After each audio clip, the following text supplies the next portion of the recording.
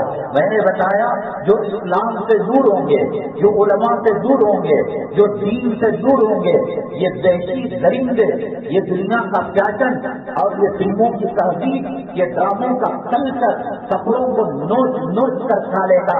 اور وقت ایک وہ آئے گا، آپ جن پینٹ دیکھیے بڑھے کے پاس پھٹی ہوئی ہے، دھوپڑ کے پاس پھٹی ہوئی ہے، وہ وقت قریب میں آئے گا کہ شرمگاہ کے پاس سوراخ ہوگا، جانے والے گلی کے کتے اور سور اس کے اوپر لعنت برسائیں گے.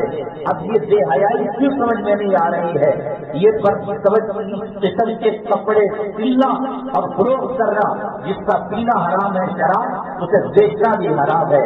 جو سود حرام ہے وہ سود کی دلانی کرنا، اس کا گواہ بننا، اس کا وٹنس بننا اور اس کا مخاطب بننا، اس کے لیے جگہ کرائے پر دینا، اس کے لیے لائٹ دینا، اس کے لیے پانی دینا، اس کا واچمین بننا، تمام وہ چیزوں کے اندر شرکت کرنے والا گناہ میں برابر برابر اپنے حصے کے مطابق ہے. تو اسی طریقے سے جو عورت گندے کپڑے پہنتی ہے اس کا بیچنا. اب بتائیے ایک آدمی سے پوچھیے گا آپ کیا کرتے ہیں؟ میں لیڈیز ٹیلر ہوں. اب کسی دارالعلوم دیوبند کے مفتی سے پوچھیے کیا لیڈیز ٹیلر بننا گناہ کا کام ہے؟ وہ کہے گا نہیں صاحب وہ تو حلال کام ہے. ہاں ناپ لیتے وقت کسی عورت سے ناپ لے لے یا ان کے ماں بہنوں کے کپڑے پرانے دیکھ کر ناپ لے لے وہ یہ کہیں گے. لیکن یہ بات کہ وہ کپڑے جن کو نوچ کر عورت کے جسم کو فحاشی کی طرح ایک گالیاں بدکار عورت رنڈی کی طرح نمائش کرائی جا رہی ہے، اب بتائیے کہ وہ کاروبار حلال ہے کہ حرام ہے؟ ہمارے بزرگان دین کس درجے احتیاط کیا کرتے تھے، کس درجے احتیاط کرتے تھے. ایک بغداد کے علاقے میں قاضی صاحب تھے. قاضی صاحب جو ہوتے ہیں وہ چیف جسٹس سپریم کورٹ سے بڑا جج کا مقام پرانے زمانے میں سرکاری قاضی کا ہوا کرتا تھا. ان کی لڑکی جوان ہوئی، اب مرو، شریعت پر عمل نہیں کر رہے ہو اور شریعت پر چلے نہیں اور اللہ اور اس رسول صلی اللہ علیہ وسلم کی تعلیمات پر عمل نہیں کیا کہ نکاح کو آسان بناؤ، نکاح کو آسان بناؤ.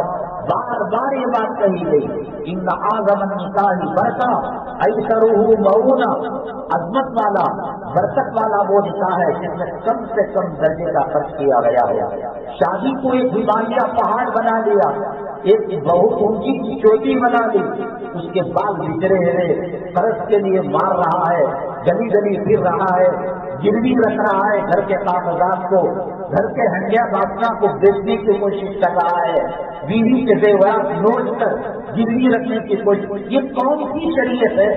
یہ کون سا دھرم ہے؟ یہ کون سا مذہب ہے؟ شادی کو جب مشکل بنایا، وہ لڑکی جو ہمیشہ گلوچ میں رہتی ہے، نقاب میں رہتی ہے، پیر میں ساکھ پہنے میں رہتی ہے، جب مسلمانوں نے شادی کو مہنگا کر دیا اور زنا کو آسان کر دیا، نبی کریم صلی اللہ علیہ وسلم کی تعلیمات کو فراموش کر دیا، یہ لوگ جو پھگٹ کی شادیاں کراتے ہیں اور پھر اس کے بعد دلہنوں کی فوٹو یوٹیوب کے اندر ڈالتے ہیں. علماء نے لکھا ہے کہ ایک غیر محرم عورت جب غسل خانے کے اندر غسل کرتی ہے اور غسل کرتے ہوئے سر کا بال ٹوٹ گیا اور وہ صابن میں لپٹ جاتا ہے بال، علماء نے فقہاء نے لکھا ہے اس کے زیور کو، اس کے گھر کے غیر محرم مرد کو وہ صابن کا استعمال کرنا جائز نہیں ہے کہ جس میں بھاجی کے سر کا بال لپٹا گیا ہو. شریعت زنا کو جو روکتی ہے، زنا تک جانے والے ادنا سے ادنا درجے پر بھی تالا لگاتی ہے. اب دیکھیے کہ حکومت سے قانون بن رہا ہے، پہلے 18 حدیث تو یہ کہتی ہے کہ بچی جوان ہو جائے شادی کر دو. اللہ نے انسانوں کو بنایا کہ اللہ کو معلوم نہیں یہ بچی بالغہ ہوئی تو بچہ جننے کے لائق بنے. حضرت عطا اللہ شاہ بخاری رحمۃ اللہ علیہ ایک جگہ اپنے ساتھی کے لیے رشتہ بھیجے. وہ کہنے لگے ابھی اس کے دودھ کے دانت بھی ٹوٹے نہیں، حضرت ابھی 12 سال میں جوان ہوئی ہے، 13 سال میں جوان ہوئی ہے اور آپ نے رشتہ بھیج دیا. عطا اللہ شاہ بخاری رحمۃ اللہ علیہ نے فرمایا کہ یہ دودھ کے دام ٹوٹنے کا اور مطلب اس زمانے میں کوئی حساب رہا ہوگا، اس کا انتظار کر رہے ہو، جب یہ سڑ جاؤ گے سڑ جائیں گے دام اور یہ دودھ پھٹ جائے گا، بدبو آئے گی تو گلی کا کتا بھی منہ نہیں لگائے گا۔ آج ایک اللہ کے ولی کا رشتہ، ایک بزرگ کا رشتہ آ رہا ہے تو تم کہہ رہے ہو کہ دودھ کے دانت ابھی ٹوٹے نہیں، یہ دودھ پھٹے گا اور بدبو آئے گی تو پھر کوئی اس کو ہاتھ نہیں لگائے گا۔ اب مسلمانوں نے جب نکاح کو مہنگا کیا، حامد نکاح پڑھانے کے بعد پڑھنے کے بعد جب اس کا نکاح ہو جاتا ہے وہ تو جمنے کے بعد اپنی دلہن کو دیکھتا ہے۔ اب دوسرے ریاستوں میں یہ ہے کہ آئی ڈی کارڈ، اس کا آدھار کارڈ اور لڑکی کے 2 عدد فوٹو اور لڑکے کے 2 عدد فوٹو، 4 فوٹو تحصیلدار کو بھیجنا پڑتا ہے۔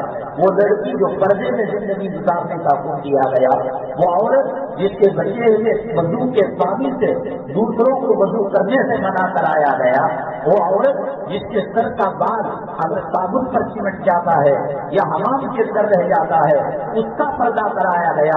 ایک خلوت، ایک کافر، ایک اللہ اور نبی کا دشمن، اسلام اور مسلمانوں کا دشمن، وہ سب سے پہلے یہ تو بعد میں اپنی عورت کو دیکھتا ہے دلہن کو، اب فوٹو بھیجنا لازم آ گیا۔ اور جب مسلمانوں نے وہ ماحول نہیں بنایا کہ ابھی ہماری بچی کچی ہے، ابھی کم عمر والی ہے، ابھی شوہر کی سمجھ اس میں نہیں آئی، اللہ نے اس کو مہینے میں ایک آدمی نماز معاف کرا کر سب کچھ بتا دیا۔ آج یہ سب کی تعلیمات کے اندر سیکس ایجوکیشن ہے کہ مرد کیا ہوتا ہے، عورت کیا ہوتی ہے، ایک کیا ہوتا ہے، وہی کیا ہوتا ہے، لڑکا کب پیدا ہوتا ہے، لڑکی کب پیدا ہوتی ہے۔ اور یہ مسلمان کہہ رہا ہے کہ میری بچی میں شادی کی سمجھ نہیں۔ اب انہوں نے 18 سال کی جو شرط لگائی تھی اب 21 سال بڑھا دیا، اب 21 سال کے بعد بھی رشتہ نہ لگے، بال پکنے لگے تو پھر جہیز زیادہ دینا پڑے گا۔ مسائل کی دعوت مسلمانوں نے دی، غیروں نے اس کا فائدہ اٹھایا۔ طلاق کا مذاق مسلمانوں نے کیا، غیروں نے اس کا فائدہ اٹھایا کہ 3 طلاق اگر کوئی خاوند اپنی بیوی کو دیتا ہے تو اس کو جیل بھیج دیا جائے گا۔ کھانے کے اندر نمک بڑھ گیا، مرچ بڑھ گیا، باتوں میں طلاق کا مذاق اڑایا گیا۔ اللہ کے نبی صلی اللہ علیہ وسلم نے فرمایا ابغض الحلال عند اللہ الطلاق، حلال تو ہے طلاق لیکن اس سے اللہ کا عرش کام جاتا ہے، اللہ تبارک تعالیٰ اسے پسندیدہ نظر سے نہیں دیکھتے۔ جب مسلمانوں نے کھلواڑا کیا شادی کے ساتھ اور طلاق کے ساتھ تو سپریم کورٹ نے قانون بنایا، اسلام مسلمان دشمنوں نے لاپ باپ کیا، قانون پاس کیا۔ ابھی داڑھی منڈاتے رہو، ابھی اللہ کے گھر کو ویران کرو، ابھی جوڑوں بچوں کو، لڑکیوں کو، بہو بیٹیوں کو گندے کپڑے پہناؤ، پھر دیکھو وہ بات آئے گی کہ مسلمان عورتیں برقع پہن کر جا نہیں سکتی، اور پھر مسلمان داڑھی نہیں رکھ سکتا اور نمازوں پر پابندی لگے گی، اذان پر پابندی لگے گی۔ مسلمانوں نے راستہ دیا، اس راستے پر جانور دوڑائے غیروں نے، قانون انہوں نے بنایا ہماری کمزوری کو دیکھ کر۔ ایک آفس کے اندر 100 اسٹاف کام کرتا ہے، اس کے اندر 80 لوگ غیر مسلم ہیں اور 20 مسلمان ہیں۔ ان 20 مسلمانوں میں 1 یا 2 آدمی نماز پڑھتے ہیں، 1 یا 2 آدمی داڑھی رکھتے ہیں، 1 یا 2 آدمی اسلامی لباس اور اسلامی کلچر کو اپناتے ہیں، اور وہ جا کر پھر مینیجر تک شکایت جاتی ہے۔ مینیجر کہتا ہے ارے بھائی تم نماز کیوں پڑھتے ہو، تم داڑھی کیوں رکھتے ہو؟ وہ کہتے ہیں کہ صاحب ہم مسلمان ہیں، تو وہ کہتا ہے کہ یہ 18 لوگ کیا بھیڑ سوار کافروں مشرک ہیں؟ یہ بھی تو مسلمان ہیں، ان کا آئی ڈی بنا ہوا ہے، راستہ مسلمان دیتا ہے، حالات مسلمان بناتا ہے، اور جب قانون بنایا جاتا ہے تو سر پٹ رونے لگتا ہے۔ ہمارے اکابرین نے کس درجے میں اہتمام کیا، چیف جسٹس کی بیٹی جب قابل نکاح ہوئی، دلہا کی تلاش کی، دلہا کی تلاش آج پیسوں کی بنیاد پر کی جا رہی ہے، آج دولت کی بنیاد پر کی جا رہی ہے، آج حسب و نسب ایم ایل اے کا خاندان ہے، ایم کا خاندان ہے، کاؤنسلر کا خاندان ہے، کروڑ پتی خاندان ہے، گاؤں میں ان کے کھیت ہیں، باغ ہیں، کھیت کھلیان ہیں، اربوں خربوں روپیہ ان کے پاؤں کے نیچے ہے۔ سعودی عرب میں، امریکہ میں، جرمنی میں ان کے گھر کام کرنے والے ہیں۔ اللہ کے نبی صلی اللہ علیہ وسلم نے فرمایا شادی شدہ زندگی اگر جنتی بنانا چاہتے ہو اور بیوی کو جنتی حور کا منظر، بیوی کو جنتی حور کے منظر میں دیکھنا چاہتے ہو، بس بذاتی دین، اس کے پردے کو دیکھو اور اس کی حیا کو دیکھو، اس کے شرم کو دیکھو، اس کی نماز کو دیکھو، اس کے تقوی کو دیکھو، اس کی طہارت کو دیکھو۔ مسلمانوں نے کہاں خیال کیا؟ قاضی کی بیٹی کو قوم کا رشتہ نہیں آ سکتا تھا، جب تلاش کیا تو مبارک نام کا ایک مؤذن مسجد سے اذان دیا کرتا تھا، فجر اور ظہر کے درمیان، چاش اور ظہر زوال کے درمیان ایک لمبا وقت آتا تھا، جا کر وہ مزدوری کرتا اور دن بھر کے کھانے کا پیسہ کلیکشن کر کے آ جاتا تھا۔ قاضی صاحب نے پوچھا مبارک کیا تمہارا نکاح ہو گیا؟ تو کہنے لگا میں غریب مؤذن ہوں اور مزدوری کرتا ہوں، سیمنٹ کا کام کرتا ہوں، مجھے کون بچی دے گا؟ اگر میں بچی دوں تو کیا تم قبول کرو گے؟ گھبرا گئے مبارک، تھرا گئے، کہا ایک مزدور تم نے مؤذنوں کا مقام کیا کر رکھا ہے؟ کل کبھی اگر مؤذنوں پر سرکاری پابندی آئے گی، علماء پر آئے گی، مؤذنین پر آئے گی، اماموں پر خطیبوں پر آئے گی، راستہ تم نے نہ دیا۔ ناچنے والے کی عزت تمہارے دلوں میں ہے، ٹھمکے لگانے والی، شرمگاہ اٹھار چھالنے والی حرامی عورت کی عزت تمہارے دل میں ہے۔ مکہ مکرمہ کی سرزمین کہ جہاں اللہ کے حبیب پاک صلی اللہ علیہ وسلم رہا کرتے تھے، مدینہ طیبہ جہاں آج آرام فرما رہے ہیں، وہاں تبلیغ کا کام منع ہے، وہاں دین کی دعوت منع ہے، وہاں کلب کھل سکتا ہے، سنیما کھل سکتا ہے۔ یہ مردود و ملعون سلمان جب گیا اور اتنے مکے مدینے کے لوگ اسے دیکھنے کے لیے آ گئے، عرفات کے میدان کے اندر جو منظر تھا اس سے زیادہ خطرناک منظر مکے مکرمہ مدینہ طیبہ میں۔ اللہ ان کو غارت کرے، اللہ ان کو نیست و نابود کرے، امریکہ کا اعلی کار بننے سے حرمین شریفین کی حفاظت فرمائے، اللہ تعالیٰ خلافت کو قائم دائم فرمائے، عدل و انصاف اور قرآن اور حدیث کی بنیاد پر جو مملکت سعودیہ عربیہ بنایا گیا، کعبے کی حرمت کے صدقے میں، مسجد نبوی اور نبی کے روضے کے صدقے میں اللہ ان شرور اور فتن کا خاتمہ فرمائے۔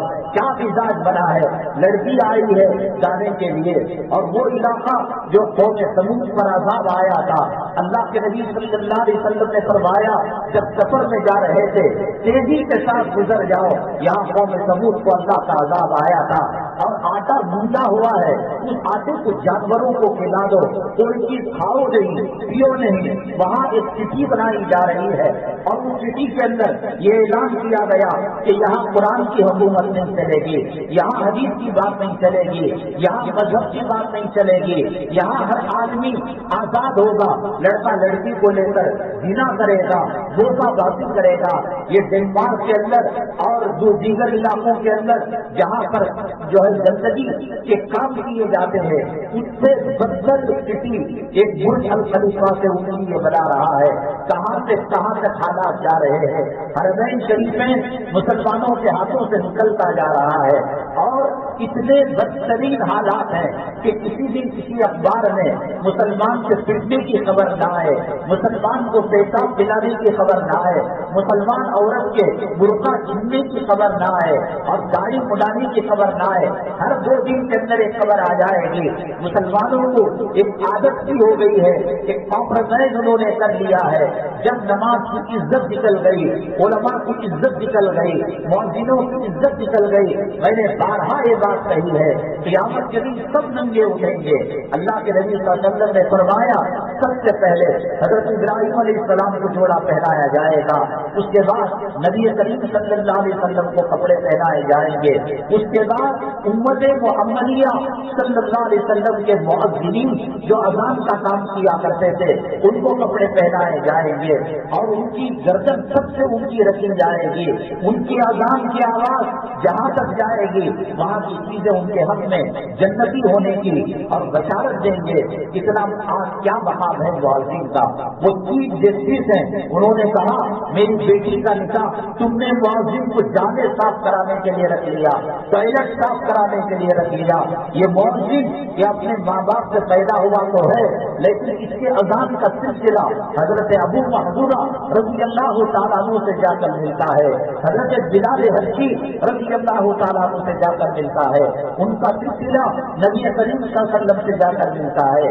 نبی کریم صلی اللہ علیہ وسلم کا سلسلہ حضرت جبرائیل علیہ السلام سے جا کر ملتا ہے، حضرت جبرائیل کا سلسلہ اللہ سے جا کر ملتا ہے۔ مؤذن کی توہین کرنا، امام کی توہین کرنا، علماء کی توہین کرنا، حافظ قرآن کی توہین کرنا، مدارس کو گری ہوئی نگاہ سے دیکھنا، یہ اللہ کے عذاب کو دعوت دے رہا ہے، یہ اللہ کے ساتھ چیلنج کر رہا ہے۔ آج سماج میں، سوسائٹی میں علماء کی کیا عزت ہے، ائمہ کی کیا عزت ہے، یہی تمہارے مرنے کے بعد کام آئیں گے۔ آپ ایک گناہ پاتی ہمارے گھر کو توشا بھیجتا تھا، رمضان میں ہدیہ دیتا تھا، بچی کی شادی کے وقت اس نے مدد کی، اور گھر کے اندر پانی گر رہا تھا، برسات کا، اس نے مکان کا انتظام کیا، یہ کیا وہ کیا۔ جو جملے دعا کے نکل جائیں گے اللہ تیرا اور میرا بیڑا پار کر دے گا۔ یہ کسی کام نہیں آنے کا، یہ ڈی سی بھی کام نہیں آنے کا، یہ ہوم منسٹر کام نہیں آنے کا، بلکہ یہ خربوز ہماری لاشیں کے سامنے آئیں گے، اللہ کی رحمت کے فرشتے ہٹ جائیں گے، اللہ کا عذاب نازل ہو جائے گا۔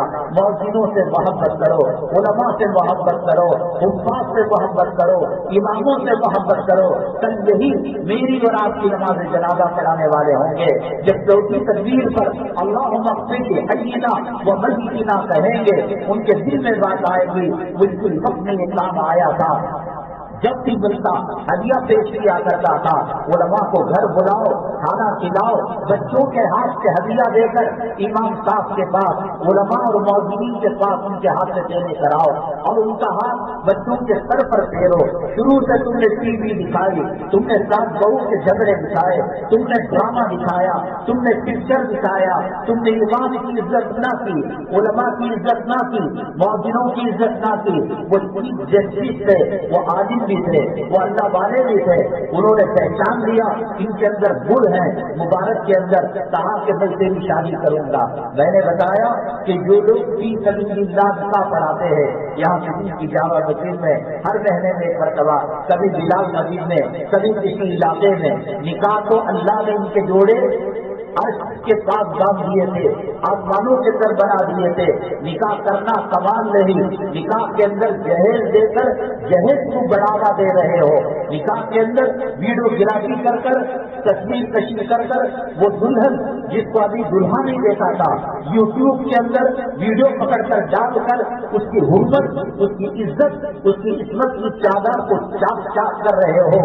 آج اس کی غریبی کا مذاق اڑا رہے ہو، آج اس کی فقری کا مذاق اڑا رہے ہو۔ آج جمعہ میں نکاح کیا، رات کو عصر کے بعد یوٹیوب کے اندر آ گیا، بیچاری اس کی کوئی عزت تھی، اس کا کوئی مقام تھا، اس کی غریبی کو، اس کی فقیری کا موقع اٹھا کر اس سے جا کر غیر محرم بات کر رہا ہے۔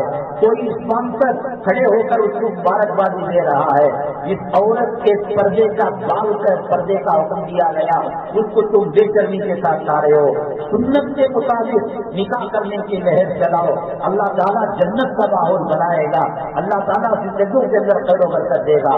بہرحال یہی چیز دیکھی چیف جسٹس قاضی صاحب نے، نکاح تو اتنا آسان تھا، کائنات کے اندر نبیوں اور رسولوں کے بعد صحابہ کرام کے اندر سب سے عظیم الشان نکاح ہوا حضرت علی کرم اللہ وجہہ اور حضرت فاطمہ الزہرا رضی اللہ تعالیٰ عنہا کا نکاح تھا۔ اس سے بڑھ کر قیمتی نکاح اس دھرتی پر نہیں ہوا، اور وہ نکاح کیسے ہوا؟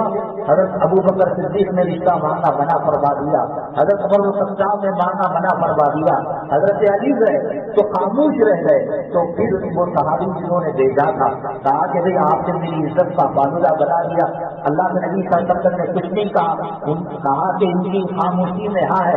حضرت فاطمہ رضی اللہ تعالیٰ عنہ سے وہ اجازت دے دیں گے، آپ ڈرنے کی ضرورت نہیں، بات طے ہو گئی، زبان دے دیا، وعدہ ہو گیا، نہ مہندی لگائی گئی، نہ شکرانہ کیا گیا، نہ میٹھا تقسیم ہوا، نہ کڑوا تقسیم ہوا، بس بات ہو گئی۔ نبی کریم صلی اللہ علیہ وسلم منبر رسول پر تشریف فرماتے، صحابہ کسی بیان کو سننے کے لیے تشریف، وہ جو سو رہے ان کا وضو گیا، ان کو کہیے آپ وضو کر کے آئیے، وضو ٹوٹ گیا آپ نماز پڑھیں گے تو بغیر تیز لگا کر سونے سے وضو جاتا ہے، آپ جائیے وضو کر کے آئیے۔ اللہ کے نبی صلی اللہ علیہ وسلم نے فرمایا دلہا کہاں ہے؟ اب بتائیے اتنا عظیم الشان نکاح ہو رہا ہے، حضرت علی بازار میں اپنے کام سے گئے ہوئے، بلایا اور اس کے بعد خطبہ نکاح پڑھا، اور ایجاب و قبول کرایا اللہ کے نبی صلی اللہ علیہ وسلم. دلہا کو پتا نہیں کیا روکے، کیا پیدل گروہ، کیا شکرانہ، کیا ولیمہ، کیا بفے سسٹم. جتنا کر رہے ہو خدا کے عذاب کو دعوت دے رہے ہو، میرے پاس اللہ کا کلام لاؤ، میرے سر پر رکھو، اللہ کی کعبے کے پاس لے کر جاؤ. اللہ کا کعبے کا جو دروازہ کھلتا ہے وہ کم کھلتا ہے، جو حدیم ہے، حدیم کا اندر کا حصہ داخل کعبہ ہے، وہاں سر پر قرآن رکھ کر جتنا فضول خرچی شادیوں کے اندر ہوگی، کوئی مئی کا لال باپ کے حلال نسخے سے پیدا ہوا تو بتا دے کہ میری زندگی کے اندر خوشیاں ہے. ناک کام بن جائے گی، ڈسنے لگے گی جوڑو اور زندگی کو تباہ کر کے رکھ دے گی، برباد کر کے رکھ دے گی. منہ سے گندے بول بولے گی، گالیاں بولے گی، ساس کے اندر بہو کے اندر تفریقہ ہوگا. یہ ادھر سے کستا جائے گا، ادھر ماں کی چکی ہوگی اور ادھر بیوی کی چکی ہوگی. اس کا سنے تو یہ برا، اس کا سنے تو وہ برا. اللہ نے سسٹم چلایا ہے، پانی کا جہاز پانی میں چلتا ہے، ٹرین پٹری پر چلتی ہے، کار روڈ پر چلتی ہے. ذرا الٹا کر دیکھو، پانی کے جہاز کو پٹری پر چلاؤ، کیا وہ چل سکتی ہے؟ کیا ٹرین کو آپ پانی میں چلا سکتے ہیں؟ خدا نے ایک سسٹم بنایا، پانی کی نالی الگ ہے، سانس کی نالی الگ ہے، سننے کا کان الگ ہے، سونگنے کا ناک الگ ہے، دیکھنے کی آنکھ وہ عضو وہ کام کرتا ہے. اللہ کے نبی کا مطلب نے فرمایا ان اعظم النکاح برکہ ایسرہ بہونا، محنت بجلی کا جو خرچ ہوگا وہ شادی خوشحال کی شادی ہوگی. اب اس کا مطلب کیا ہوا؟ جس کے اندر بفے سسٹم رکھا گیا، طرح طرح نہ خدا ہی ملا نہ مثال سلم. تم سمجھتے ہو کہ نلڈے تک کھلا کر ان کو خوش کر دو گے؟ وہ ابھی ڈکار بھی نہیں نکلے گی، پیچھے سے گیس بھی نہیں نکلے گی. کہے گا کہ کم وقت مسجد کو پیسہ نہیں دیا، یہاں 15 قسم کے سور کے کھانے رکھا ہے. دنیا والے بھی گالیاں دیں گے. اللہ کی نگاہ سے گر گئے، نبی کی نگاہ سے گر گئے. کیوں بیٹی کا برا چاہتے ہو؟ کیوں بیٹے کا برا چاہتے ہو؟ کیوں بہو کا برا چاہتے ہو؟ کیوں خاندان کی عورتوں کا برا چاہتے ہو؟ اچھی زندگی گزارنا تمہیں پسند نہیں؟ کیا فریق سے زندگی بن جائے گی؟ کیا پراپرٹی سے زندگی بن جائے گی؟ کیا گاڑی جہیز کے اندر جوڑے کی رقم دینے سے زندگی بن جائے گی؟ کیا پیالے گروہ کے اندر نکاح کرنے سے زندگی بن جائے گی؟ کیا دعوت کی کثرت سے زندگی بن جائے گی؟ زندگی بنے گی علی اور فاطمہ کے نکاح کے طریقے پر بنے گی. نبی کریم صلی اللہ علیہ وسلم نے جو فرمایا فَاذْكُرْ بِذَاتِ الدِّينِ، دین والی کی جو ہے تم اہمیت رکھا کرو اور اس سے کامیابی حاصل کرو. میں قسم کھا کر کہتا ہوں کہ کوئی کہے میں نے 40 گروہ میں نکاح بھی کیا اور آرام سے بھی ہوں، یہ نہیں ہو سکتا. یہ ایسے ہی ہے کہ جیسے کوئی پانی کی جہاز کو ہوا میں اڑانے کی کوشش کرے، ٹرین کو ریت میں چلانے کی کوشش کرے. جب یہ نہیں ہو سکتا تو وہ بھی نہیں ہو سکتا. تو اس لیے انہوں نے مؤذن کا انتخاب کیا. مؤذن خوش ہو گئے، جاؤ گھر والوں سے اجازت لے کر آؤ. گھر والوں سے اجازت لی اور نکاح کر دیا مبارک سے اپنی بیٹی کا. اور اس کے بعد جب رات کو دیکھا تو تہجد کے وقت گھر سے نکل کر مسجد کی طرف جیسے روزانہ آتے تھے آ گئے. نہ غسل نوشو رہتا ہے، ایک دلہا رہتا ہے، ایک سہاگ رات رہتی ہے، زندگی کی قیمتی رات، اس کے کچھ اثرات ہوتے ہیں. نبی کریم صلی اللہ علیہ وسلم کے زمانے میں حضرت عبد الرحمان ابن عوف رضی اللہ تعالیٰ $1 ملین کے امیر سے، کلک پتی سے، کروڑ پتی سے، کھرب پتی سے نکاح ہوا. نبی کریم صلی اللہ علیہ وسلم کو بلایا ہے، بڑے بڑے صحابہ کو بلایا ہے. یہ اچھی مصیبت ہے کہ صاحب نکاح کے اندر ہمیں بھول گئے تھا. حیال الصلاح ملعون تجھے یاد نہیں رہا؟ حیال الفلاح کی دعوت یاد نہیں رہی؟ کوٹ سے جب کوئی نوٹس آتی ہے تو گھبرا جاتا ہے. اللہ کی طرف سے نوٹس آئی حیال الصلاح، اب بیوی حرام ہو گئی نکل کر آ جا. حیال الفلاح، اب تیری گھر والے پر حرام ہو گئے، تیرا کاروبار حرام ہو گیا. اس کا منگ کر کھاتے ہیں، کہتے ہیں ہم 10 آدمیوں کو بلا لو، ہم 20 آدمیوں کو بلا لو. حضرت عبد الرحمان ابن عوف کچھ زمانے میں دلہن کو دلہا کو زعفران کی خوشبو لگائی جاتی تھی. وہ کچھ دھبے سفید چادر پر پڑ گئے. اللہ کے نبی صلی اللہ علیہ وسلم نے پوچھا کیا دوبارہ نکاح ہو گیا؟ کہا کہ ہاں کل ہو گیا، یہ اسی کے اثرات ہیں۔ اللہ کے نبی صلی اللہ علیہ وسلم نے دعا دی، بارک اللہ لکما و بارک اللہ علیکما وجمع بینکما فی خیر۔ یہ گلا نہیں کیا کہ نبی کو نہیں بلایا، رسول صحابہ کرام اللہ کی قسم کہ اپنی سینکڑوں ماؤں کو نبی کے قدموں پر قربان کر دیں گے، اپنے آل اولاد کو نبی کے پسینے کے قطرے پر قربان کر دیں گے۔ اگر نبی صلی اللہ علیہ وسلم نے مزاج بنایا ہوتا اس کو حضرت علی کا نکاح حضرت علی مسجد میں بلا کر جو ہے ان کو مسجد میں لا کر نکاح کروایا جا رہا ہے۔ پھر نبی کریم صلی اللہ علیہ وسلم نے شہد کو اور دیگر چیزوں کا شربت بنا کر چلو بھی آئے ہوئے لوگ میں ادب ٹوٹ گیا ہے، کوئی اس کا اہتمام نہیں۔ صحابہ کرام بیٹھے ہوئے ہیں، کہاں کے دسترخوان بچھاؤ، آپ کے پاس کیا ہے ملیدہ، آپ کے پاس کیا ہے کھجور، آپ کے پاس کیا ہے جو کی روٹی، کہاں کے لاؤ، اس کو گھولا اور اس کو دسترخوان پر بچھایا اور فرمایا کہ کل میرا نکاح خدا خاتون سے ہوا تھا، یہ اس کا ولیمہ۔ اتنا آسان تھا معاملہ۔ تو جب یہ دلہا نکلے کوئی نکاح کے آثار نہیں تھے، کوئی شادی کے آثار نہیں تھے، کوئی ملاپ کے آثار نہیں تھے، تو قاضی صاحب نے کہا کہ بچی پسند نہیں، کیا بات ہے؟ کہا کہ تم چیف جسٹس ہو، اور چیف جسٹس جو ہوتا ہے دو دھاری تلوار پر چلتا ہے، کہیں نہ کہیں زندگی کے اندر سرکاری پیسوں کے اندر اونچ نیچ رہی ہوگی۔ میں اپنی بیوی سے ملاقات بھی نہیں کرتا اور تمہارے گھر کا ایک چاول کا دانہ ایک مٹھی آٹا بھی استعمال نہیں کرتا، 40 دن تک اسے صاف کروں گا میں تمہارے چیف جسٹس اور چیف قاضی ہونے کے اثرات کو اور اثرات کی کمائی کی وجہ سے۔ تو چنانچہ 40 دن گزرے، اپنی روٹی کھائی، اور ہو سکتا ہے جو شک ہو کہ حرام کے لقموں کی وجہ سے جسم کے اندر ناباکی ہو، اب یقین بنا تو اب ملاقات ہوئی۔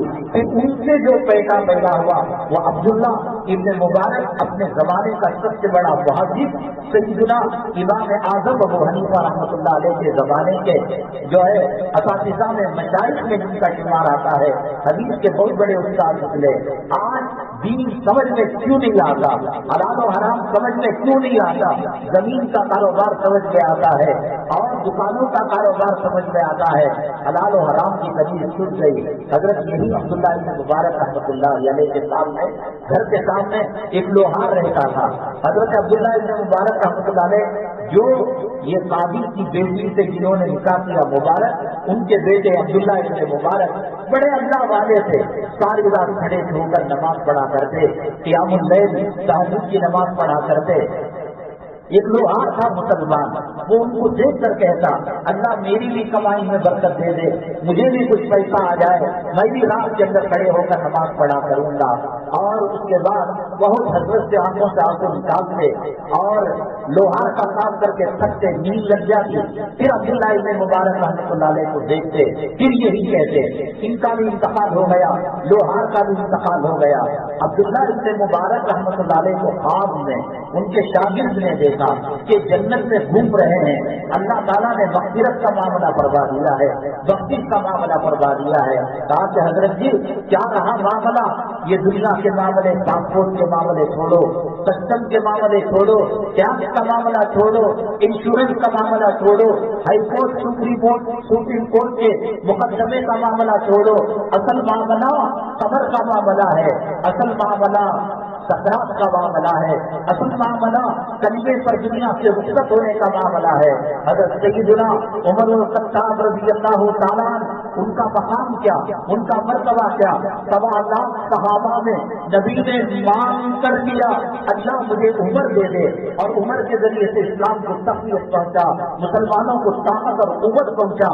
حضرت سیدنا عمر بن الخطاب رضی اللہ تعالیٰ، اللہ کے ہدایت کے فیصلے ہوتے ہیں، اللہ تعالیٰ کی قدرت کی منشا ہوتی ہے، کس طریقے سے راستے کھلتے ہیں۔ تلوار لے کر گئے تھے الیاذ باللہ نبی کریم صلی اللہ علیہ وسلم کا خاتمہ کرنے کے لیے، قتل کرنے کے لیے۔ کسی نے کہا بہن بھونی کو جا کر دیکھو، تو بھونی کو ڈر کر قلم کے نیچے چھوٹ گئے۔ بہن بھی عمر بن خطاب کی تھی، انہوں نے کہا کہ ہم قرآن کو نہیں چھوڑیں گے، ہم اسلام کو نہیں چھوڑیں گے۔ اس کے بعد کہا کہ ایسا قرآن کہ تم موت سے بے خوف ہو کر اس کو سینہ لگانا چاہتی ہو،